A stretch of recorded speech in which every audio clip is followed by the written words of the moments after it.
Nakoy gitan-aw na 2 bedrooms pips. Pagsulti mo, na diri sa left side ang ilahang sink.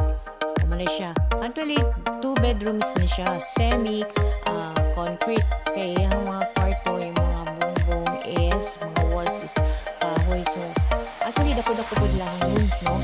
Kalihutulok ko ka. Pwede nyo butang ang cabinets, beds, and then, ang ilang muna yung sink.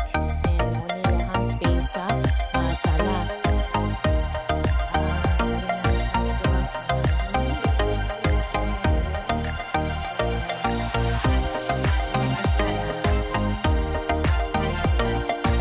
Actually, tips doon sa kalsada ang balay. Bakit pag kayo kalsada, pwede ka makapark dito sa kilid. Kung ano yung mga tanong-tanong, pwede ka makapark yan.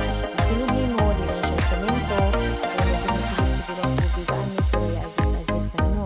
And then, wala lang siya parkinganan sa sulod, pero na siya medyo labi-labi para di ka magpangin. Tapos mo na balay sa owner. Pag sulod niyo mo, makita dahil na ang ganing sink, pero naaday ka ng gamay lang.